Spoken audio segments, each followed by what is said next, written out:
And Jephthah made a vow to the Lord because he was all happy about the big victory that they had just gotten.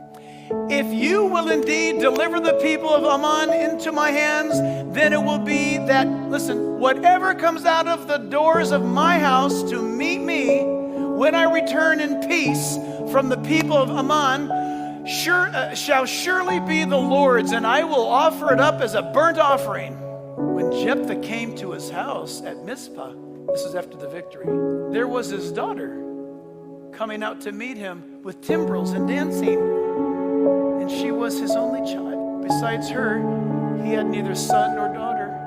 And it came to pass when he saw her that he tore his clothes and said, Alas, my daughter, you have brought me very low. You are among those who trouble me. For I have given my word to the Lord, and I cannot go back on it.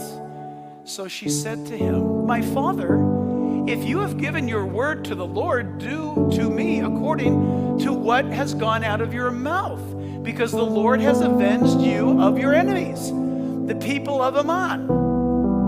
Then she said to her father, this is her response, Let this thing be done for me. Let me alone for 2 months, that I may go and wander on the mountains and bewail my virginity, my friends and I.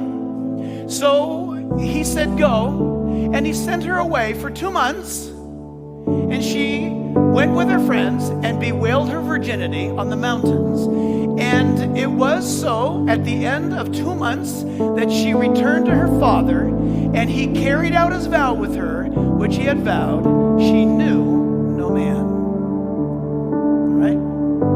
Does this sound like he tied her to an altar and burned her alive? He said, I'm going to offer the first thing that comes out of my house as a burnt offering. You would be surprised how many people teach that this is the darker side of God. They also teach that Jephthah was terribly backslidden and corrupted by paganism to do this to his daughter. I'm sorry, that's not what it says. It says that he was going to offer as a burnt offering. First of all, it says this.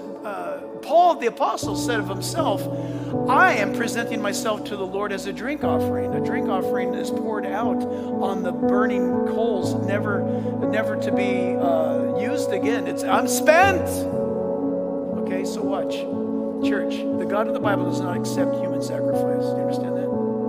You need to hear this loud and clear. My Jewish friends, listen, I've had debates with our friends in Israel, and when our friends in Israel came to America, we had debates over this. Jesus cannot be God's son because God does not accept human sacrifice. I said, you're correct.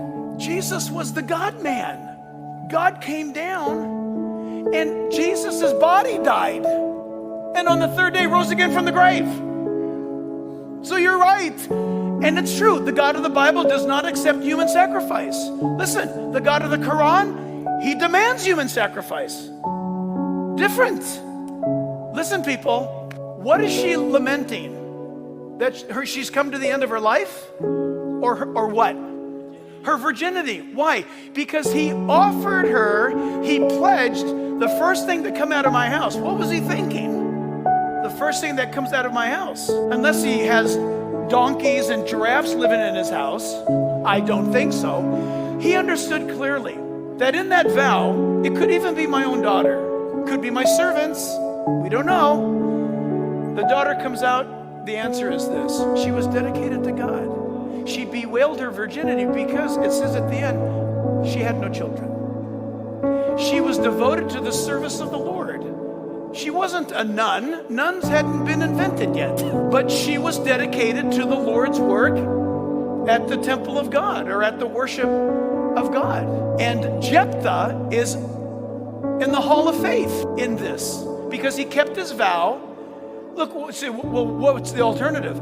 He gave up. Listen, did it not say that this was his only child? She was. Do you understand? He's Jewish.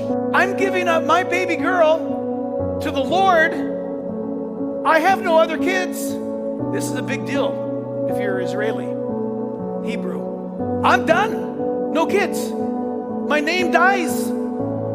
Look, we don't care in our culture. We're in the West. We can't think, we can't think beyond our nose. In the Middle East, you got to have a son. You've just Well, we've got 14 girls. Keep trying. Someone's got to carry on the name. It's such a big deal. Jephthah is acknowledged here. Remarkable. There's a lot of scriptures. You can look at the notes that are online for the more details because we're at a time, but we're going to finish this.